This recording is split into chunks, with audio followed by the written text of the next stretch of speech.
The quiet fear of memory loss often sits in the background of the aging mind, like a persistent shadow that grows longer with every passing year. Society constantly reinforces the outdated narrative that cognitive decline is an inevitable and irreversible consequence of adding candles to a birthday cake.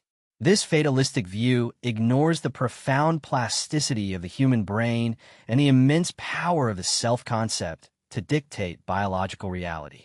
There is a different path available that transcends the standard medical expectation of gradual decay and offers immediate access to mental clarity. By mastering a specific 60-second ritual rooted in the teachings of Dyer, an individual can reset the neurological pathways that govern recall and eliminate the anxiety that blocks memory retrieval. This journey reveals that a sharp memory is not merely a biological stroke of luck, but a byproduct of spiritual alignment and intentional mental command.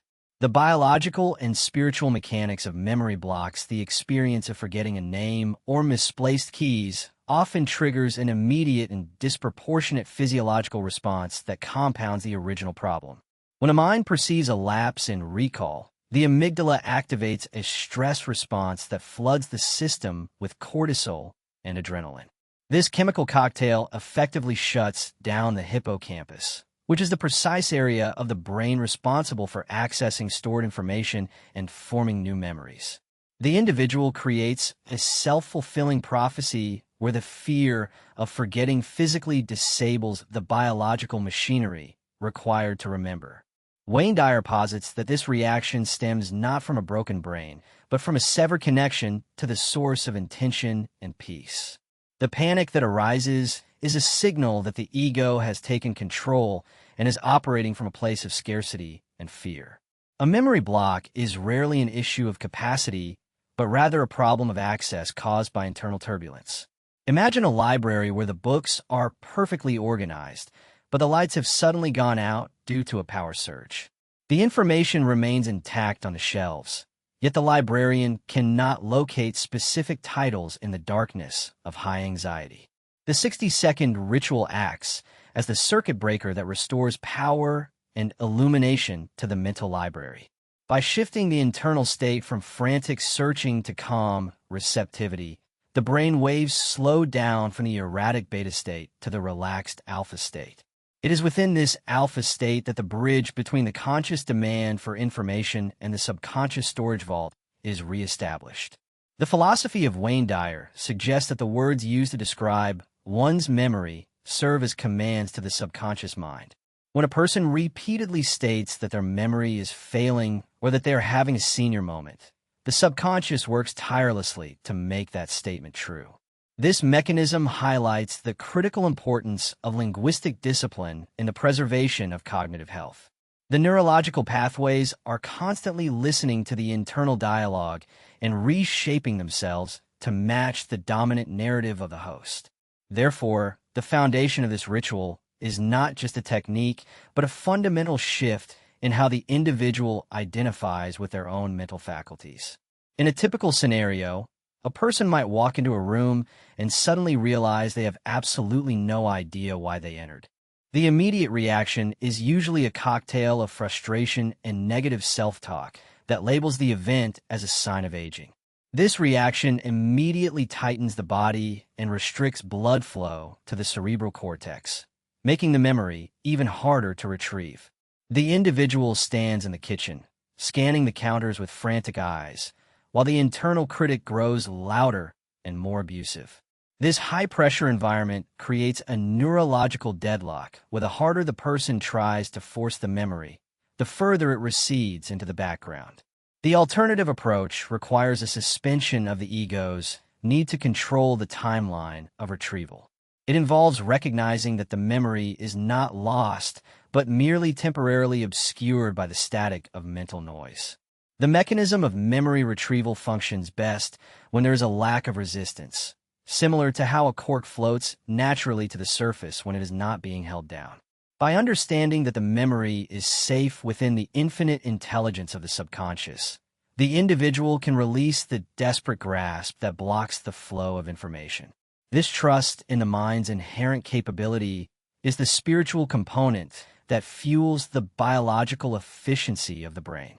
Barriers to recall are often constructed from the accumulated stress of daily life, rather than actual neural degradation. The brain is designed to prioritize survival data over trivial information like names or dates when it senses a threat. Modern life keeps many people in a state of low-grade survival mode, which naturally deprioritizes the indexing functions of memory. The ritual addresses this by signaling safety to the nervous system, allowing the brain to switch resources back to higher-order cognitive tasks. It is a manual override of the primitive stress response that keeps the mind clear and agile regardless of chronological age. Wayne Dyer emphasizes that the power of intention is the force that organizes the universe and, by extension, the biology of the human body. When the intention is set on clarity and vitality, the cells of the body align with that directive. The ritual is a practical application of this high-level spiritual concept, bringing it down into the mundane reality of finding car keys or recalling a phone number. It transforms a moment of potential embarrassment into a private practice of mindfulness and self-mastery. The individual learns to view these lapses not as failures, but as reminders to return to the present moment. Why do I continue to affirm my own limitations? The protocol of the 60-second recall ritual, the execution of this ritual, begins with the immediate cessation of all physical and mental struggle the moment a lapse occurs. The instant the individual realizes a piece of information is missing, they must physically stop whatever they are doing and become still. This physical stillness sends a powerful signal to the brain that there is no emergency and that safety is the current reality. The person then takes a deep, deliberate breath, inhaling slowly for a count of 5 and exhaling for a count of 5. This respiratory shift engages the parasympathetic nervous system, which neutralizes the cortisol spike and begins to clear the chemical fog surrounding the hippocampus. Once the body is still and the breath is regulated, the individual must consciously release the effort to remember. This sounds counterintuitive, but the act of straining to recall is exactly what maintains the blockage. The person creates a mental vacuum by acknowledging that they do not know the answer in this precise second, and that is perfectly acceptable. This acceptance dissolves the anxiety that fuels the memory block and opens the channel for the subconscious to operate. It is comparable to rebooting a computer that has frozen. One must stop clicking the mouse and allow the system to reset itself. The next step involves a specific internal declaration that aligns with Wayne Dyer's teachings on the power of the I am presence. The individual silently affirms a statement of cognitive abundance, such as claiming that their memory is perfect and the information is currently surfacing.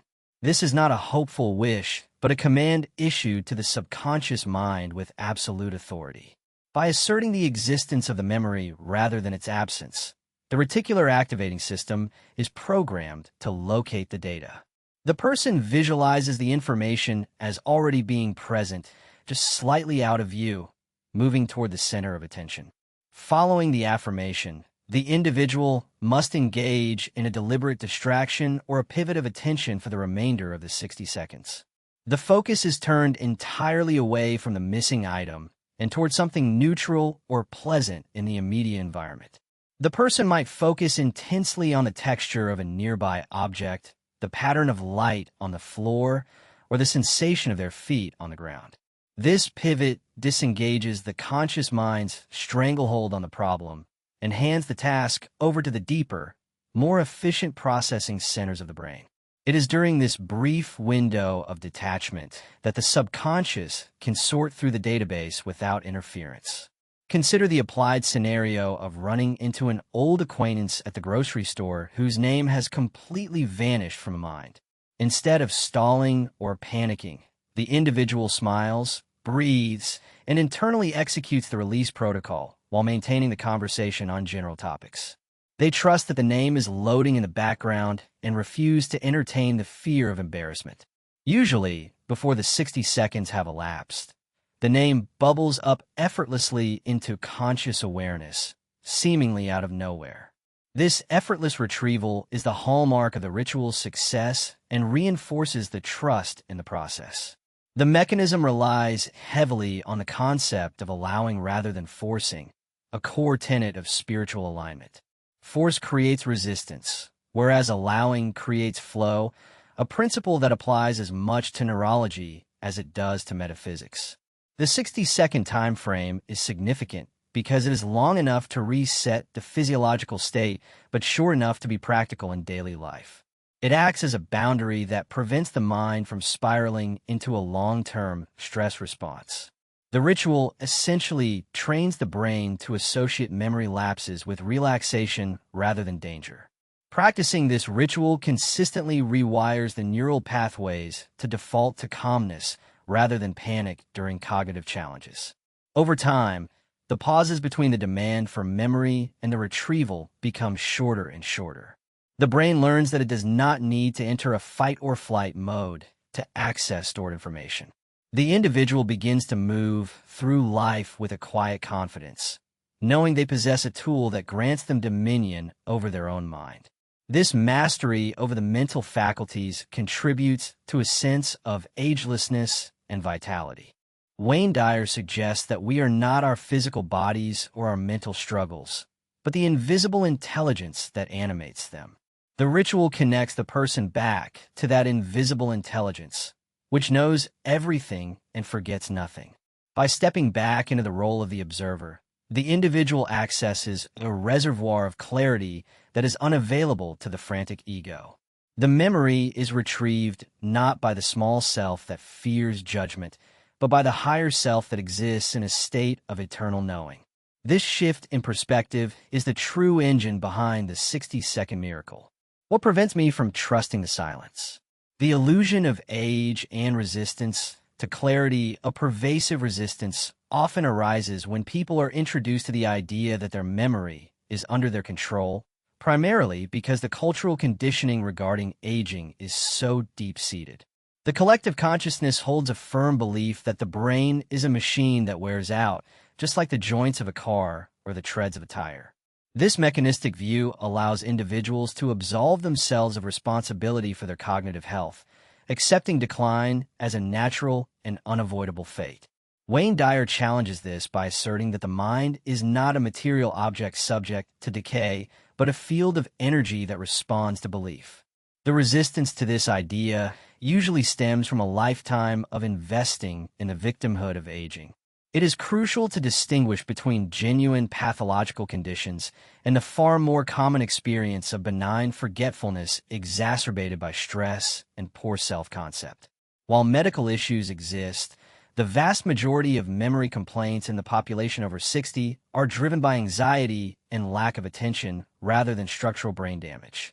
The counterexample often cited by skeptics involves serious neurological diseases. Yet this ritual is designed for the healthy aging brain that is simply clouded by fear and distraction. Confusing a lack of mindfulness with dementia is a dangerous error that leads to unnecessary suffering and withdrawal from life. The ritual serves as a diagnostic tool. If memory returns when stress is removed, the machinery is intact. The habit of multitasking serves as a major limitation to the effectiveness of any memory technique and must be addressed as a behavioral enemy. A person cannot recall what they never truly encoded in the first place because their attention was fragmented across 5 different tasks. The ritual demands a level of singular focus that contradicts the modern habit of constant partial attention. Resistance often manifests as the claim that one is too busy to stop for 60 seconds, which is a symptom of the very chaotic mind state that causes the forgetfulness. The individual must confront the addiction to busyness that masquerades as productivity.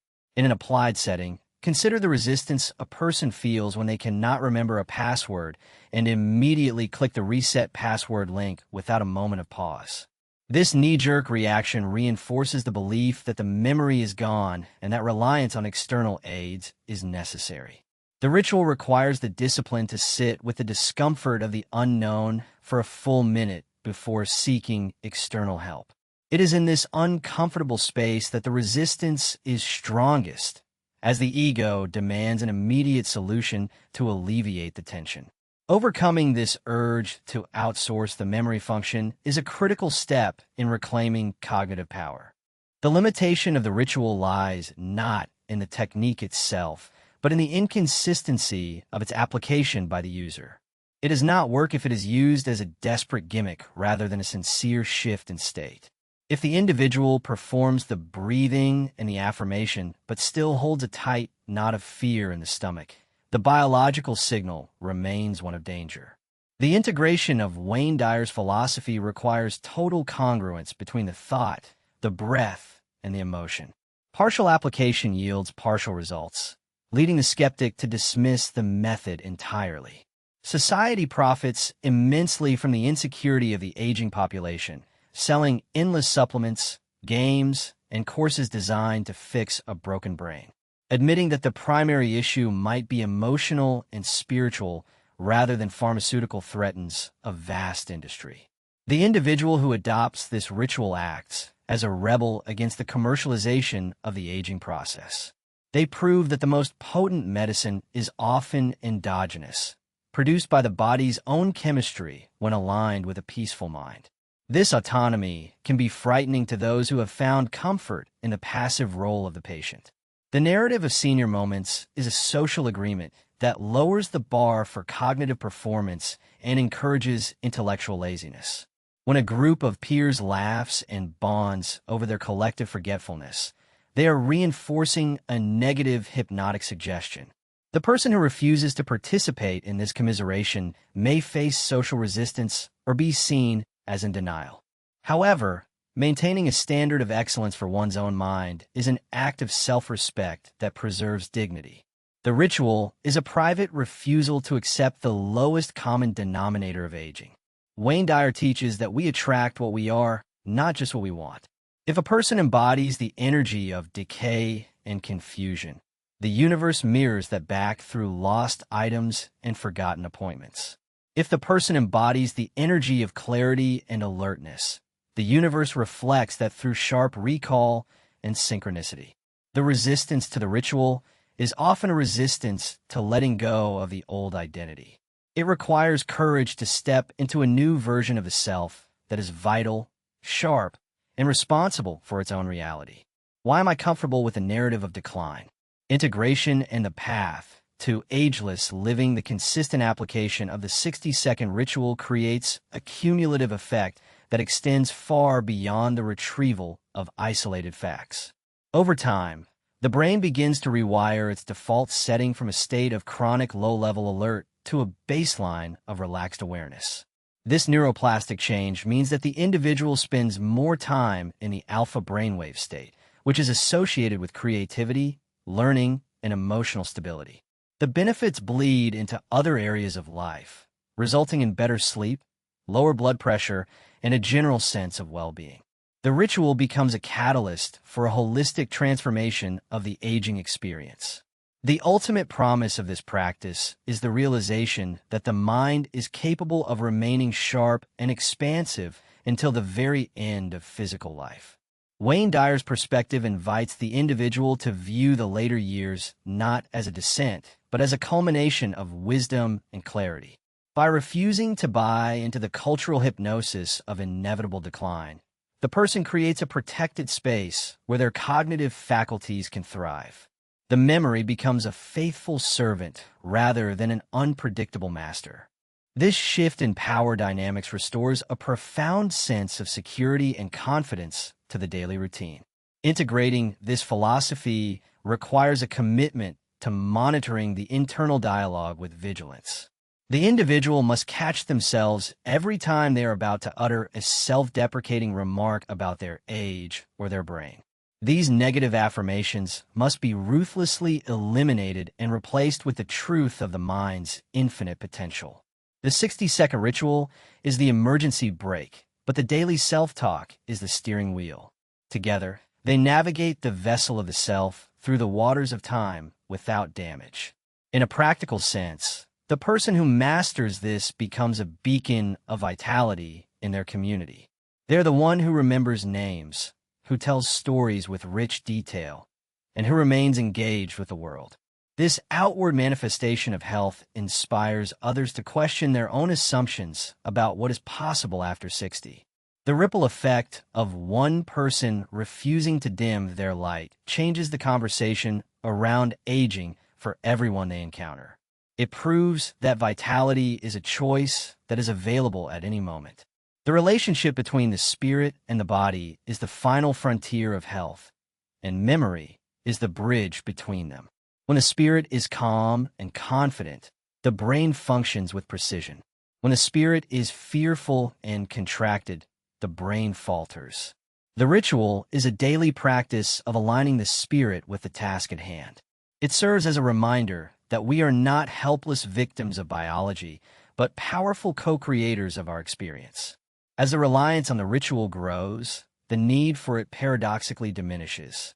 The trust built between the conscious and subconscious minds becomes so strong that the panic response rarely triggers. The gap that Wayne Dyer speaks of, the space between the thought and the thinker, becomes a place of peace rather than a void of forgetfulness. The individual lives more permanently in the present moment, where memory is unnecessary because awareness is total. This is the state of the ageless mind. The journey of healthy aging is not about fighting the clock, but about harmonizing with the timeless aspect of the self. The 60 seconds taken to breathe and realign are an investment in eternity. They represent a declaration of independence from the fear-mongering of the world. By reclaiming the mind, the individual reclaims their life. Am I ready to inhabit my own power?